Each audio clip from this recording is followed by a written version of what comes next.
အားလုံးပဲမင်္ဂလာပါ Alchemist Academy ကနေကြိုဆိုပါရစေဒီနေ့မှာပြောပြပေးသွားမယ့်အကြောင်းအရာလေးကတော့ How to create your PTE account PTE account တစ်ခုဘယ်လိုဖွင့်မလဲဆိုတဲ့အကြောင်းအရာလေးပဲဖြစ်ပါတယ် PSN Test English PTE ဆိုတာကတော့ Test Registration ကနေစပြီးတော့မှ Test Delivery Result Receiving Process တွေအထိမိမိရဲ့ကွန်ပျူတာဒါမှမဟုတ် Mobile Phone ပေါ်ကနေလွယ်လင့်တကူအလုပ်လုပ်လို့ရနိုင်တဲ့ Computer Based Test Computer အခြေခံထားတဲ့ Test တစ်ခုဖြစ်ပါတယ်PTE အတွက် test တစ်ခု book လုပ်ဖို့ရမိမိမှာကိုယ်ပိုင် PTE account တစ်ခုရှိဖို့လိုအပ်ပါတယ်ဒီတော့ PTE account တစ်ခုဘယ်လိုဖွင့်လဲဆိုတာကိုဆက်ပြီးတော့မှကြည့်လိုက်ရအောင်အရင်ဆုံးအနေနဲ့ psnpte.com ကိုသွားမယ်ညာဘက်ထပ်ထောက်မှာရှိတဲ့ sign in ကို click နေမယ်ဒီပေါ်လာတဲ့ထဲကနေ sign in or create account ကို click နေမယ်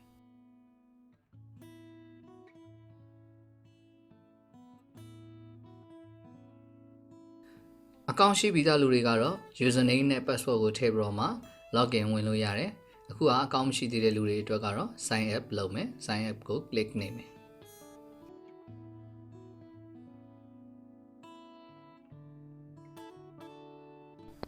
email address ကတော့မိမိအသုံးများတဲ့ email address ကိုသုံးဖို့အကြံပြုချင်ပါတယ်။ဒီ email address ရဲ့ password ကိုလည်းကိုယ်ကသိနေရမယ်။နောက်ပိုင်းမှာလည်းမေ့သွားလို့မဖြစ်ဘူး။ username ကတော့ system မှာသူများ register လုပ်မထားသေးတဲ့ username တစ်ခုကို create လုပ်လိုက်မယ် password ကတော့ထုံးစံအတိုင်းရှစ်လုံးကနေအလုံး40အထိ upper case ပါရမယ် lower case ပါရမယ် number ပါရမယ် special character ပါရမယ်စတဲ့အချက်လက်တွေနဲ့ create လုပ်လိုက်မယ်ဒီ email ကိုနောက်ပိုင်းမှာ somewhere နဲ့ပတ်သက်တဲ့အချက်လက်တွေ test registration ကနေစပြီးတော့မှ test delivery ကိစ္စတွေကိုဒီ email ကိုပို့မှာဖြစ်တဲ့အတွက်ကိုက password ကိုမေ့သွားလို့မရဘူးemail address ကိုမေ့သွားလို့မရဘူး email address ရဲ့ password ကိုလည်းမေ့သွားလို့မရဘူး email address ရဲ့ username ရဲ့ password ကိုစိတ်တိုင်းကြပြီဆိုရင် continue ကို click နေမယ်ဒီနေရာမှာဖော်ပြထားတဲ့ notes တွေကိုလည်းတည်တည်ချာချာဖတ်သင့်ပါတယ်ဒီနေရာမှာဖြည့်မဲ့မိမိရဲ့ personal details တွေက passport ထဲမှာပါတဲ့ personal details တွေနဲ့အကုန်လုံးတူနေမှာဖြစ်မယ်တကယ်လို့ဒါတူမနေဘူးဆိုရင်တော့ကိုကစံပွဲဖြေခွင့်ရရှိမှာမဟုတ်တဲ့အပြင်ပတ်စံလည်းပြန်ပြီးတော့မှ refine ရမှာမဟုတ်ဘူး personal details တွေ personal information တွေကိုတိုက်ပြီးတော့မှစစ်ဖို့ရကျွန်တော်တို့စီမှာ passport တစ်မျိုးကိုပဲသုံးလို့ရတယ်ပေါ့နော်ဆိုတော့ကိုဖြည့်လိုက်တဲ့အချက်လက်တွေကအထူးသဖြင့် passport တွေကစလုံးပေါင်းတွေ date တွေနေရာတွေမြို့နာမည်တွေအရေးအသားတွေကအတိအကျတူနေမှာဖြစ်မယ်အထူးသဖြင့်နာမည်စလုံးပေါင်းနေထွန်းဆိုရင် TUN လား HTUN လား passport ထဲမှာရေးထားတဲ့အတိုင်းဖြည့်ရမယ်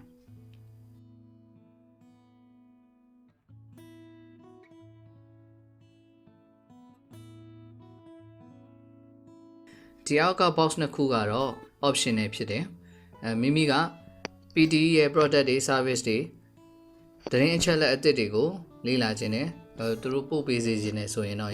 ဒီမှာ tick လုပ်ပေးခဲ့လို့ရပါတယ်ဆိုတော့ tick လုပ်လိုက်မယ်နောက်ပြီးရင် create account ကိုနှိပ်လိုက်တယ်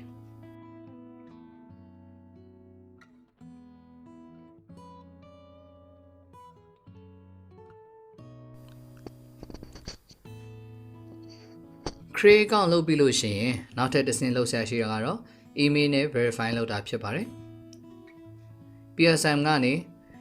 verify လုပ်ဖို့ရမိမိရဲ့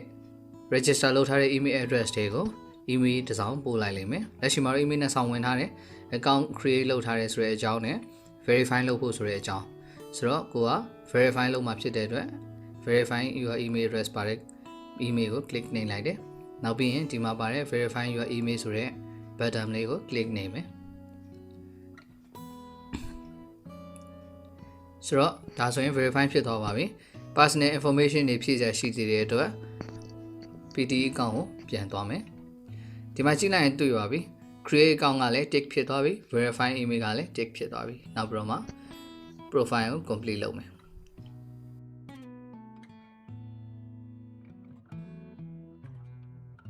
ခုနပြောသွားတဲ့အတိုင်းပဲဒီမှာဖြည့်တဲ့အချက်လက်တွေကမိမိရဲ့တိုက်စစ်မဲ့ passport ထဲမှာရှိတဲ့ personal details တွေ personal information တွေနဲ့အတိအကျတူနေမှာဖြစ်မယ်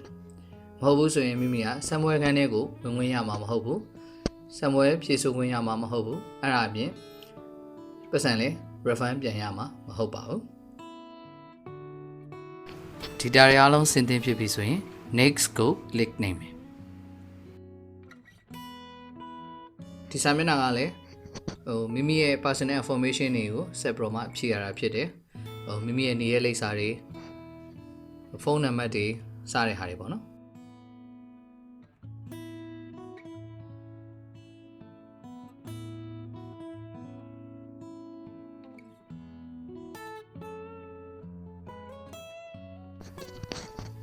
ဒီနေရာမှာကျွန်တော်ကတော့ဖုန်းနံပါတ်တစ်ခုကို security ကထည့်လိုက်တာဖြစ်တယ်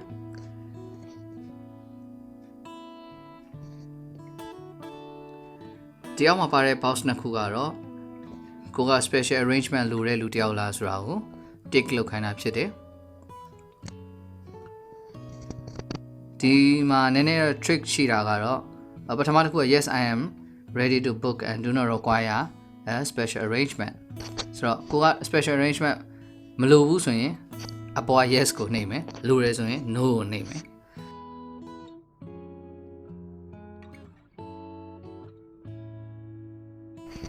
နောက်ဆုံးမှာ save ကို click နေပြီးရနော် PD account တစ်ခု create လုပ်တဲ့ process ကပြီးပါပြီဆိုတော့